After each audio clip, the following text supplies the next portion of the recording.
Oi, pessoal, tudo bem? Vocês não estão me dando feedback. Estão gostando? Se não estão gostando? Aí, ó, eu fico aqui perdido, solitário, eu e meus discos, meus livros, meus CDs. Ninguém, né? Manda uma notícia aí para Google, esse trabalho solitário aqui.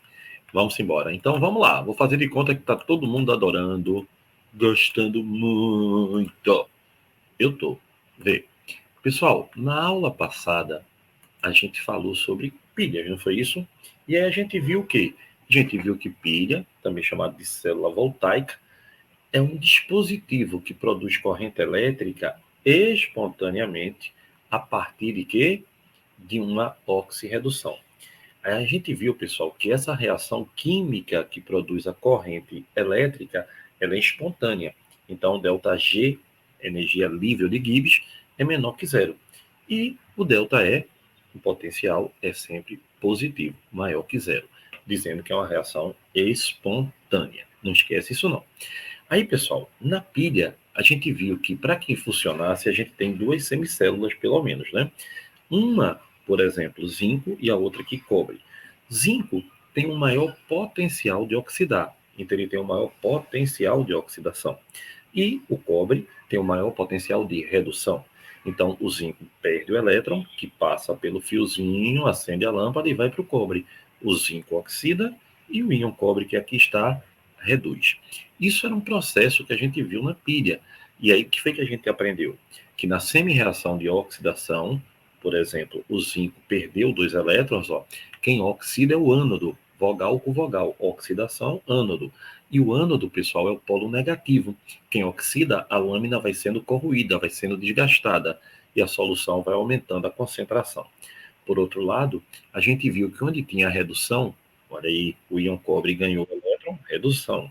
É o cátodo, cátodo, redução, consoante com consoante. Então, o polo positivo, a lâmina aumenta e a concentração da solução diminui, porque o íon que está na solução vai prendendo na lâmina, não é verdade? Então, pessoal, o elétron passa sempre do ânodo para o cátodo. Outro detalhe é que muita gente me perguntou durante a semana, mas quem oxida e quem reduz, Guga? Pessoal, é sempre assim. Quem oxida e quem reduz é determinado pelo potencial, que é a tendência. Quem tem o maior potencial de redução, sofre redução. Quem tem o maior potencial de oxidação, sofre oxidação. E aí eu dei uma dica. Eu disse assim: o metal mais reativo é aquele que tem maior tendência de doar elétrons. Quem é mais nobre tem tendência de receber. Outro detalhe é que quem tem menor potencial de oxidação tem maior de redução e vice-versa. Por que eu estou dizendo isso? Porque, veja, aqui tem uma tabela. Nessa tabela tem vários potenciais. Em segundo a IUPAC, União Internacional de Química Pura e Aplicada, o que é que a gente aprendeu? Os potenciais devem ser dados de redução. Mas tu confere, né? Ferro mais 2 ganha um elétron, zinco mais 2 ganha um elétron, cobre mais 2 ganha um elétron, níquel mais 2 ganha um elétron, cádmio mais 2 ganha um elétron e mercúrio mais 2 ganha um elétron. Então tudo aqui é redução. Aí eu lhe pergunto, desse povo todo aí, quem vai reduzir? Vai reduzir quem tem o maior potencial de redução, não é verdade? Então, qual metal oxida primeiro e qual reduz primeiro? Então, quem é que vai reduzir? Vai reduzir quem tem o maior potencial de redução. E quem vai oxidar? Quem tem o menor de redução. Quer ver bem, quem tem o maior potencial de redução é o mercúrio, mais 0,86, é o maior de todos que tem aqui. Então, o maior potencial de redução, logo ele vai reduzir primeiro. Ele vai mandar na jogada. E quem tem o menor potencial de redução? Olha, menos 0,44, menos 0,76, mais, menos 0,25, menos 0,40, mais. Então, menos o menor de todos é o zinco. Como o zinco tem o menor de redução, eu inverto, então ele tem mais 0,76. Ele tem o maior de oxidação. Quem tem o menor potencial de redução tem o quê? O maior de oxidação. Eu inverto, né? Logo, vai sofrer oxidação primeiro. E como é que eu acho a DDP? Não tem uma brincadeirinha, né? Mantém o maior, inverte o menor e soma. Isso é o que eu acabei de falar. Por que mantém o maior? Porque o maior, ele se impõe. Ele diz, eu vou reduzir, acabou. O menor, eu vou inverter, porque como ele tem o menor potencial de redução, ele vai ter o maior de oxidação. Então, eu inverto, mudo o sinal. E eu somo, porque a DDP é o quê? DDP é o potencial de oxidação mais a redução. Então, mais 0,76, com mais 0,86 dá 1,62. Pessoal, não esquece, tá? Quem tem o maior potencial de oxidação vai oxida, tá? Logo, tem um menor potencial de redução. Em outra parte, quem tem um menor potencial de oxidação, então vai sofrer uma redução. Se tem um menor de oxidação, tem um maior de redução. Esse slide ajuda muito você, tá? E a DDP é a soma dos potenciais de redução com oxidação. Então, vê, pessoal, lembre-se, o potencial, ele é uma tabela, está determinando capacidade de oxidar e reduzir em volt. Lembre-se que quando você tem uma DDP, você tem uma diferença de potencial que faz os elétrons se movimentarem bonitinho. Essa tabela tem que ter um zero. O zero é o eletrodo de hidrogênio. Outra coisa que eu tenho falado em toda aula é potencial não varia com a quantidade. 1 mol de elétrons vai ter um potencial, se for 10 mol de elétrons vai ter o mesmo potencial. O potencial é uma tendência.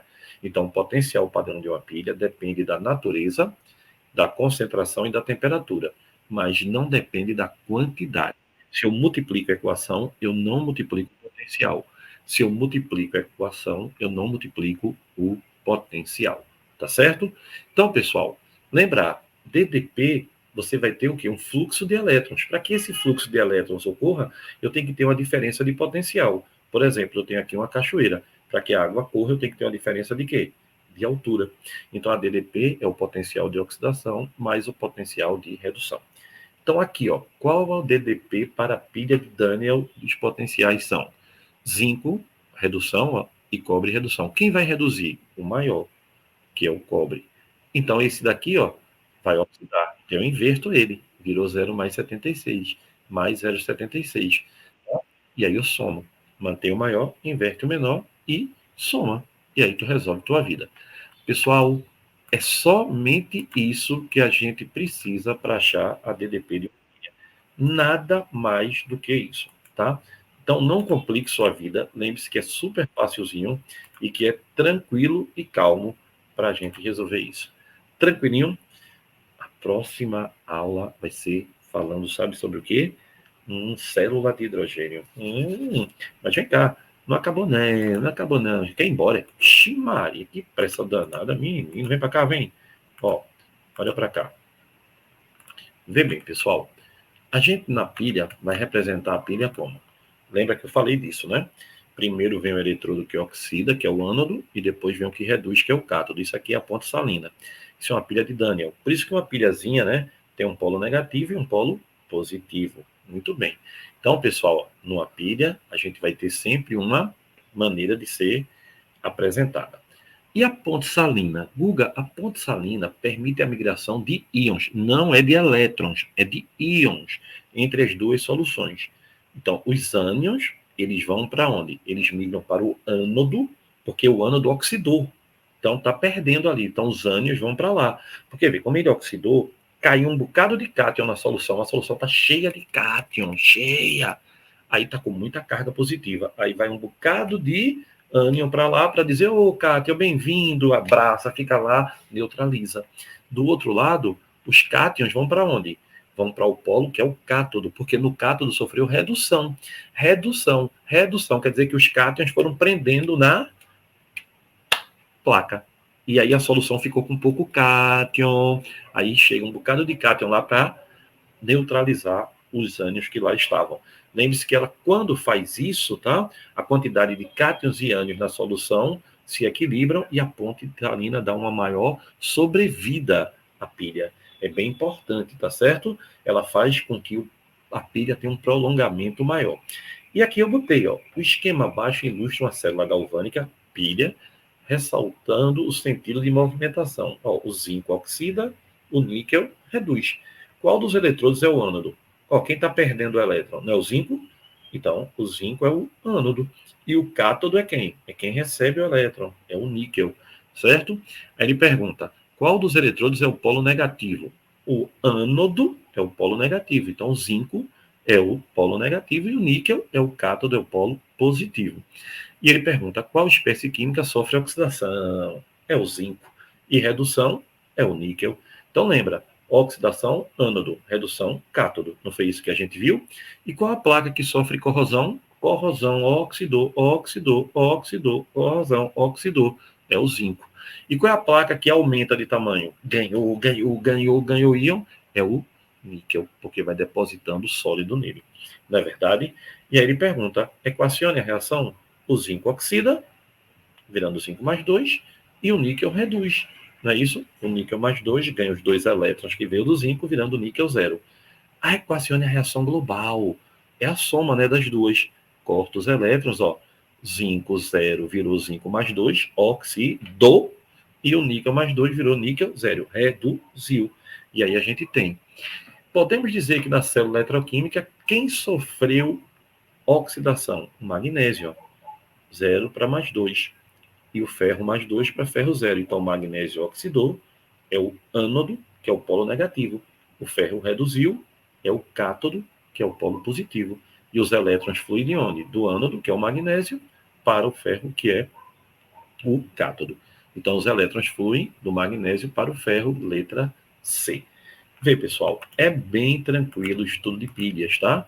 Depois eu vou fazer uma aula só de exercício e vocês vão amar. Um beijo para todo mundo e até a próxima nos nossos minutos preciosos. Minutos